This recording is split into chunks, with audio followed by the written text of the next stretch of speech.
नमस्कार दोस्तों, शुभ प्रभात, good morning, सलाम वालेकुम। लॉकडाउन के दिनों में चूंकि लोगों के पास समय ज़्यादा रहता था तो कई ऐसी चीज़ें जो छूट जाती थीं या आपाधापी के दौर में जिन चीज़ों पर ध्यान नहीं दे पाते थे उन पर लोगों का ध्यान बहुत ज़्यादा गया। मैं जिस नोएडा में जिस सोसाइटी में रहता हूँ उस सोसाइटी में रेजिडेंट्स का, वहाँ के निवासियों का एक व्हाट्सएप ग्रुप है। उस व्हाट्सएप ग्रुप में नाना प्रकार की चर्चाएं चलती रहती हैं। जैसा कि इन दिनों चलन है, रवायत है, बहुतायत में ज़्यादा उसमें भक्त हैं जो वर्तमान सरकार का गुणगान करते हैं, जिन्हें यह पसंद नहीं आता कि छिनती हुई नौकरियों, गिरती हुई अर्थव्यवस्था, बदहाल स्वास्थ्य व्यवस्था आदि पर कुछ बात की जाए। तो इस व्हाट्सएप ग्रुप में कुछ दिनों से एक विचार या एक संवाद चल रहा है, और वह संवाद है कि सोसाइटी की बालकनियों में जो कबूतर आकर बैठ जाते हैं उनको कैसे भगाया जाए। और नाना प्रकार के सुझाव हैं कि बालकनियों में कांटे लगा दिए जाएं, जैसे कि कबूतर उसमें बैठें तो उनको दर्द हो और वो भाग जाएं। पिंजरे लगाने, कई टाइप के विचार उसमें हैं, कई प्रकार के सुझाव हैं जिसमें सब लोग सहमति देते हैं कि इन कबूतरों ने बहुत परेशान कर रखा है। मैं नोएडा में जितने भी घरों में रहा, ज़्यादातर सभी में कबूतर मेरी छत में ज़रूर आते थे और उनको मैं या मेरी माँ दाना दिया करती। जब हम सोसाइटी में शिफ्ट हुए तो यहाँ भी यह रवायत जारी रही है। कबूतर मेरी बालकनियों में सुबह से नॉक करने लगते हैं कि भाई उठ जा, हमको खाना दे। और बहुत तृप्ति मिलती है, दिल से तृप्ति मिलती है जब वो कबूतर दाना खाते हैं, चुगते हैं और उसके बाद पंख फड़फड़ाकर चले जाते हैं। मुझे बहुत आश्चर्य होता है, दुख होता है कि मनुष्य ने प्रकृति का पूरी तरह दोहन करके हर जगह सीमेंट के विशाल विशाल बहुत बड़े बड़े नगर बना डाले हैं, जहाँ प्रकृति को पूरी तरह से इग्नोर किया गया है। तो जब आपने खेती की ज़मीन पर, जब आपने जंगलों को काट कर हर जगह अपने लिए रिहाइश बनाई है, तो भला ये कबूतर, ये चिड़ियाएँ या इवन शेर, बाघ, चीते, हाथी जाएंगे कहाँ? उनका भी इस धरती पर उतना ही हक है जितना मेरा या आपका है। तो ऐसे में दोस्तों, महादेवी वर्मा जी की कविता मुझे याद आई थी कल। आज सुबह सुबह गूगल बाबा में उसे खंगाला और कविता कोश में वो कविता मिल गई। कमलेश्वर जी की जीवनी जो मैंने जिया का 5वां अध्याय, जिसका शीर्षक है हमने जवाहरलाल नेहरू को बर्खास्त कर दिया था, उसका पाठ शुरू करने से पहले मैं इन कबूतरों, इन चिड़ियाओं के नाम महादेवी वर्मा जी की इस कविता को आपको सुनाना चाहता हूँ। सुनिएगा, गौर फरमाइएगा मेरे कहने पर भी कि आखिर ये कहाँ जाएं, इस धरती का जो अभिन्न हिस्सा हैं, जिनका हिस्सा हमने हड़प लिया है। महादेवी कहती हैं, आंधी आई जोर शोर से, आंधी आई जोर शोर से, डालें टूटी हैं झकोर से, उड़ा घोंसला अंडे फूटे, उड़ा घोंसला अंडे फूटे, किससे दुख की बात कहेगी, अब यह चिड़िया कहाँ रहेगी, अब यह चिड़िया कहाँ रहेगी। हमने खोला अलमारी को, हमने खोला अलमारी को, बुला रहे हैं बेचारी को, पर वो चींची थर्राती है, पर वो चींची थर्राती है, घर में तो वो नहीं रहेगी। घर में पेड़ कहाँ से लाएं, घर में पेड़ कहाँ से लाएं, कैसा यह घोंसला बनाएं, कैसे फूटे अंडे जोड़ें, किससे यह सब बात कहेगी, अब यह चिड़िया कहाँ रहेगी, अब यह चिड़िया कहाँ रहेगी। चलिए शुरुआत करता हूँ जो मैंने जिया के 5वें अध्याय कमलेश्वर जी की जीवनी का। मुश्किल यह थी कि मौज मस्ती और आर्थिक निश्चिंतता ज़्यादा दिन तक नहीं चलती। हालात फिर से संगीन होने लगे। साहित्यिक सरगर्मियाँ भी कुछ ज़्यादा ही गर्म होने लगीं। शहरी बनाम ग्रामीण कहानी का विवाद रचना से हटकर व्यक्तियों पर केंद्रित हो गया। इसी बीच कस्बे की कहानी भी थोप दी गई। राजा निर्बसिया मेरा पहला कथा संकलन था, जिसकी कवर डिज़ाइन हंस प्रकाशन जीरो रोड में कार्यरत आर्टिस्ट कृष्णचंद्र श्रीवास्तव ने बनाई थी। हंस प्रकाशन के मालिक अमृत राय थे। यह वही जीरो रोड थी जहां हंस प्रकाशन के सामने वाली पटरी पर पराठे वाले बैठते थे और क्रांतिकारी समाजवादी पार्टी वाले सक्रिय दिनों में इस पटरी पर उकड़ू बैठ पराठे खाया करते थे। यहीं से हम रात में क्रांतिकारी पर्चे पोस्टर निकाल साइकिलों पर देहात के लिए रवाना हुआ करते। उन दिनों क्रांति ही हमारा लक्ष्य था। किसान आंदोलन चल रहा था। योगेश चटर्जी तो कांग्रेस में शामिल हो गए थे, पर क्रांतिकारी समाजवादी पार्टी के भीष्म पुरुष केशव प्रसाद शर्मा हमारे गुरु और आचार्य थे। क्रांतिकारी समाजवादी पार्टी सशस्त्र क्रांति में विश्वास करती थी। हिंदुस्तान रिपब्लिकन आर्मी का गठन सशस्त्र सर्वहारा समाजवादी क्रांति के लिए किया गया, जिसके पीछे शहीद बिस्मिल, अशफाकुल्लाह, रोशन सिंह, राजेंद्र लाहिरी, सतीन्द्र सान्याल, अतुल गांगुली, त्रिलोकनाथ चक्रवर्ती और योगेश चंद्र चटर्जी जैसे विख्यात क्रांतिकारी थे। तब मेरा विश्वास यह था कि सरदार भगत सिंह, चंद्रशेखर और यतीन्द्रनाथ द्वारा प्रतिपादित क्रांतिकारी आंदोलन और सशस्त्र जन क्रांति द्वारा ही भारत की आज़ादी हासिल की जा सकती है। इसके पीछे भी एक इतिहास था। मैनपुरी में गेंदालाल दीक्षित जैसे क्रांतिकारी पैदा हुए थे और चंद्रशेखर आज़ाद तथा राम प्रसाद बिस्मिल भी मैनपुरी में ही छुपने आया करते थे। वे ईसन नदी और अंग्रेज़ों की बस्ती में सिविल लाइंस की ओर जाने वाली मुख्य सड़क पर बनी सावित्री धर्मशाला में ठहरा करते थे। यह धर्मशाला अब नहीं है, पर यह अस्पताल से आगे थी। आज के बस अड्डे के पास चंद्रशेखर आज़ाद भी कई बार मैनपुरी आए थे। मैनपुरी के इस इतिहास ने ही समाजवादी क्रांतिकारी पार्टी से मुझे जोड़ा था। मेरी माँ ने मुझे पार्टी के लिए दान में दे दिया था। यही मेरी सामाजिक समझ का बपतिस्मा हुआ था। बहुत छोटी उम्र में ही पार्टी से जुड़ने और छोटे मोटे काम करने के कारण इलाहाबाद पहुंचने तक मुझे मालूम था कि समाजवादी क्रांतिकारी पार्टी और कांग्रेस के भीतर मौजूद इनकलाबी वामपंथियों समाजवादियों के बीच एकता का सवाल उठा था और आचार्य नरेंद्र जेव जैसे नेताओं ने इसकी पहल की थी, पर अंततः कांग्रेस के अंदर मौजूद इस क्रांतिकारी वामवाद की हत्या हो गई थी। परंतु वामपंथी प्रयास जारी थे और मुझे इस छोटी उम्र में ही यह पता था कि सन 1940 में जब कांग्रेस का रामगढ़ बिहार अधिवेशन हुआ और वहां दूसरे विश्व युद्ध में अंग्रेजों को सहयोग देने की पहल की गई थी, तब सुभाष चंद्र बोस और स्वामी सहजानंद ने इसका विरोध किया और समझौता विरोधी सम्मेलन आयोजित किया।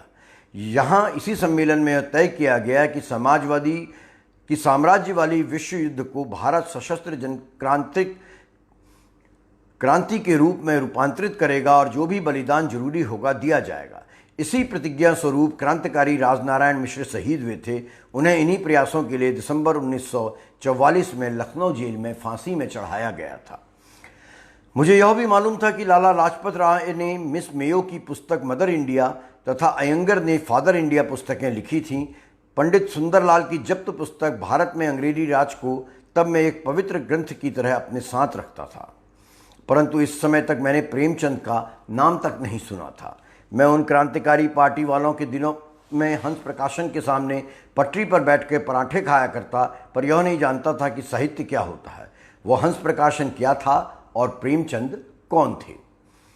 सन 52 यानी एमए में पहुंचने से पहले मुझे यह मालूम था कि आम चुनावों के नतीजों को लेकर आचार्य नरेंद्र देव परेशान हुए थे।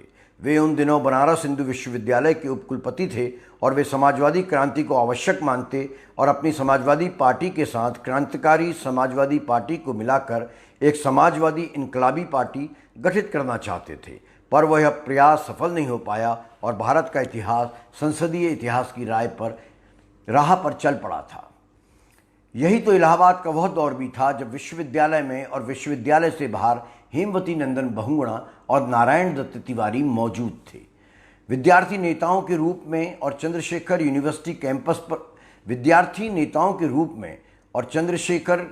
कैंपस पर मौजूद थे, जो कई पीढ़ियों के सहपाठी रहे थे, क्योंकि परीक्षा में पास हो जाने से या अलग अलग विषयों में लगातार पास हो जाने से विद्यार्थी जीवन समाप्ति की ओर बढ़ता है।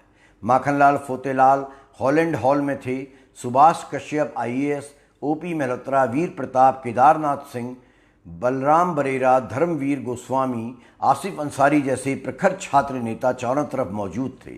इलाहाबाद विश्वविद्यालय हर समय राजनीतिक चेतना से धड़कता रहता था।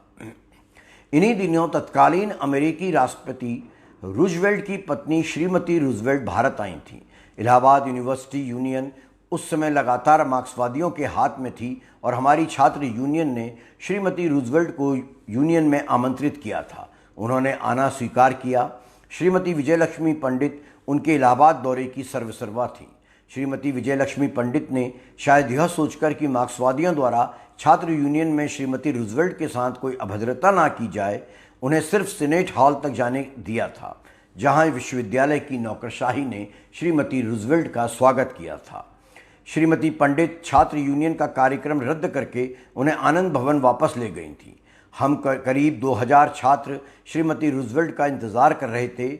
उनके कार्यक्रम के इस आकस्मिक परिवर्तन से हम छात्रों ने अपमान महसूस किया। हमने आनंद भवन घेर लिया। तब स्वर्गीय लाल बहादुर शास्त्री उत्तर प्रदेश के पुलिस मंत्री थे। श्रीमती विजयलक्ष्मी पंडित के आदेश पर हम छात्रों की भीड़ पर घुड़सवार पुलिस दौड़ गई, जिसे खुद लाल बहादुर शास्त्री ने आनंद भवन से बाहर आकर रोका।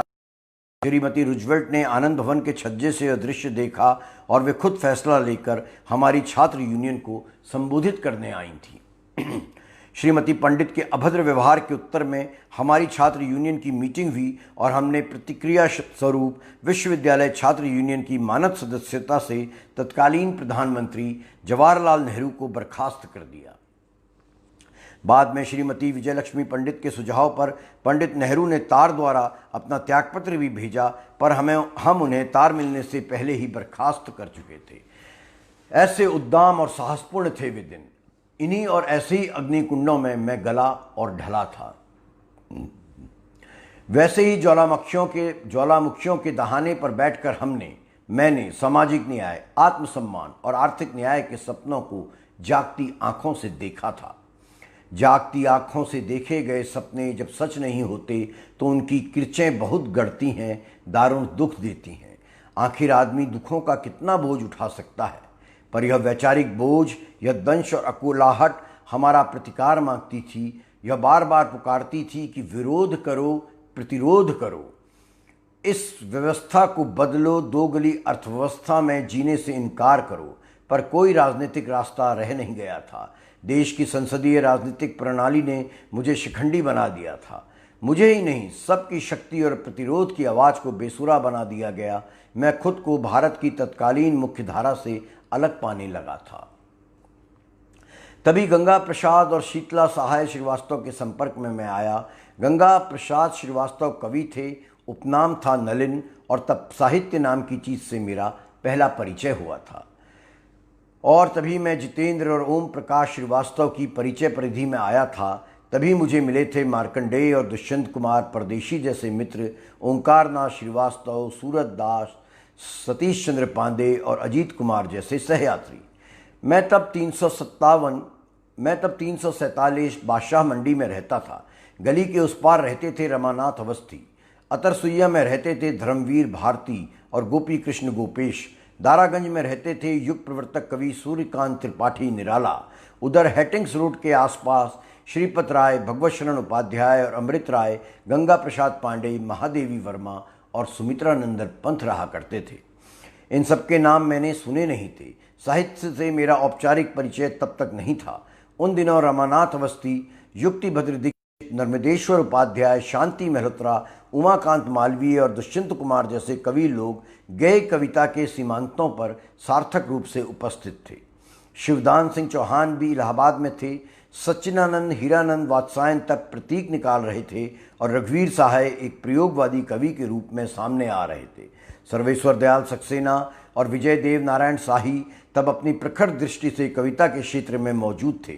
डॉक्टर धर्मवीर भारती गुनाहों का देवता लिखकर रोमांसवादी लेखकों और पाठकों के बीच शिखर पर थे और सूरज का सातवां घोड़ा जैसी प्रयोगवादी यथार्थवादी कृति को सृजना के लिए तैयार कर रहे थे। पंडित ईलाचंद जोशी एक किराए के मकान में रह संगम जैसी पत्रिका के प्रकाशन की योजना बना रहे थे, जो बाद में लीडर प्रेस से निकली। खुसरू बाग में उपेंद्रनाथ अक्ष अपना प्रकाशन नीलाभ प्रकाशन चला रहे थे और शमशेर बहादुर सिंह तथा भैरव प्रसाद गुप्त उन दिनों निहायत रद्दी और घटिया पत्रिका माया के संपादकीय विभाग में काम कर रहे थे। नरेश मेहता उन दिनों इलाहाबाद में थे। शमशेर बहादुर सिंह को कुछ गंभीरता से लिया जाने लगा था, परंतु भैरव प्रसाद गुप्त की संपादकीय और लेखीय क्षमता को बहुत ही हीन माना जाता था। उन्हें श्यामू सन्यासी की क्षमताओं से बहुत कम आंका जाता था। तब नेमी चंद जैन इलाहाबाद में यूनिवर्सल बुक स्टोर चलाते और इप्टा में लबिया बजाते थे। लबिया यानी संगीत वाद्यों के साथ त्रिकोणात्मक सरिया को ठुनठुनाया करते थे। हर काम महत्वपूर्ण था। तब नामवर सिंह उन दिनों कविता लिखा करते थे। धान के खेत में हुचुक हुचुक हो रहा है विहान और मार्कंडेय लोकगीत गाया करते थे हिरनियों की आंखों के अवसाद पर। दादा श्री कृष्णदास मार्केट संपदा पर फिदा थे और वे उसे गंगानाथ झा के हॉस्टल से उठा अपने घर 2D मिंटो रोड पर ले आए थे। यह रिश्ता बहुत प्रगाढ़ था जो अंत तक दादा के देहांत तक निभा। सन 1952 में मैं हिंदी MA में दाखिला ले चुका था, क्योंकि मुझे देरी के कारण किसी और विषय में दाखिला नहीं मिला।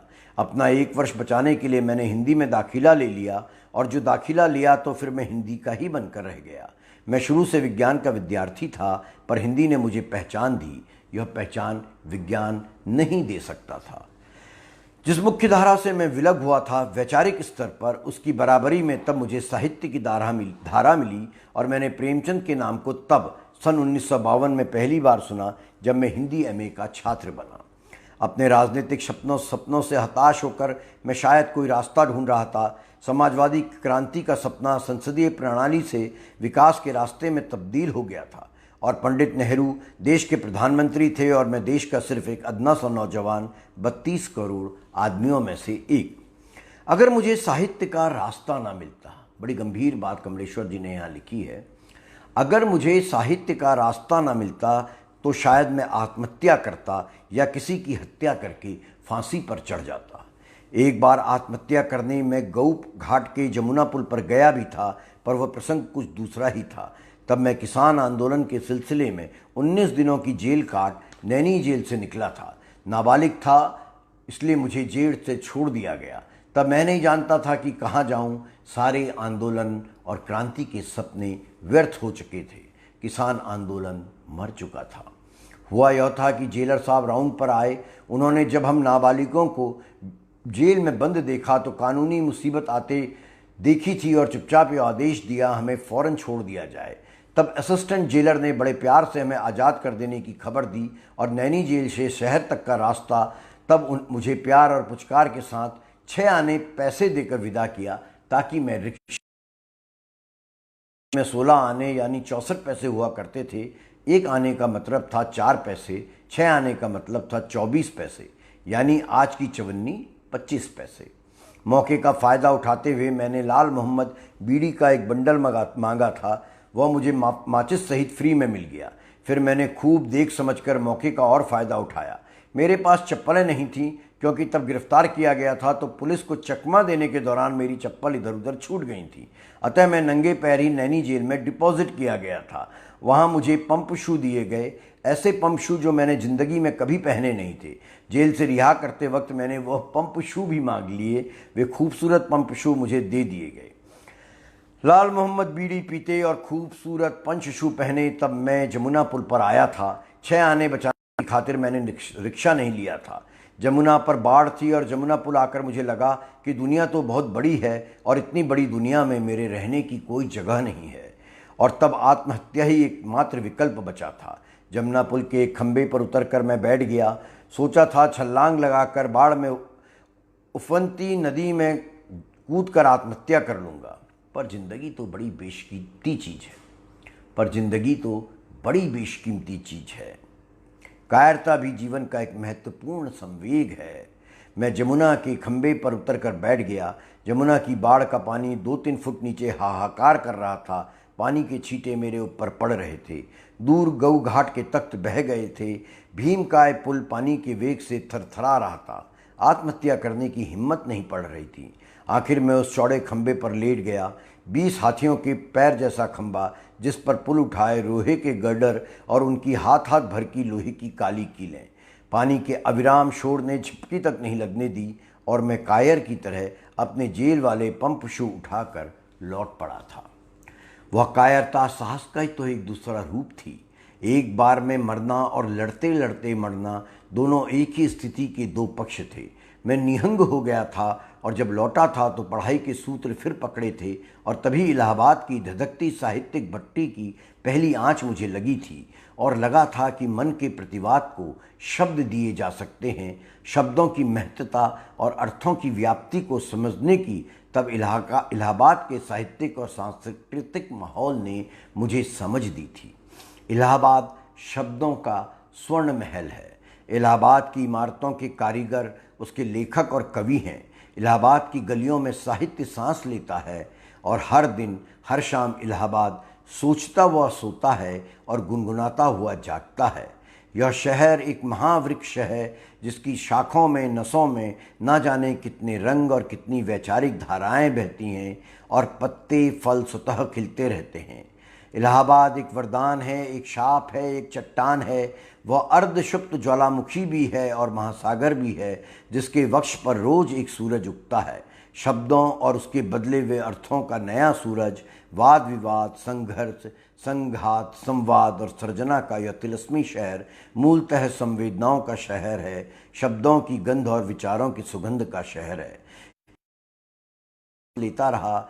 जब भी जिंदगी झटका देती थी, मन भागकर इलाहाबाद की गलियों में चला जाता और अपनी शक्ति लेकर लौट आता। कल दोस्तों इसका अगला पाठ, छठा अध्याय, उस वक्त नामवर सिंह का जन्म नहीं हुआ था, का पाठ करूंगा। तब तक जो इलाहाबाद के मित्र हैं वो चिंतन करें, जो इलाहाबाद से पढ़े हैं वो चिंतन करें, जिन्होंने इलाहाबाद को महसूसा है वो चिंतन करें कि आज का इलाहाबाद कैसा इलाहाबाद है। आज वो गोपाल दास नंदी जी का इलाहाबाद है। आज वहाँ बम फूटते हैं, आज वहाँ सांप्रदायिक दंगे होते हैं। और कमलेश्वर 1952 के जिस इलाहाबाद की बात कर रहे हैं वह इलाहाबाद शब्द सागर के विचारों की शक्ति का पुंज था। बहरहाल कल आपसे मुलाकात होती है। आज का दिन बहुत शुभ हो, मंगलमय हो। धन्यवाद दोस्तों।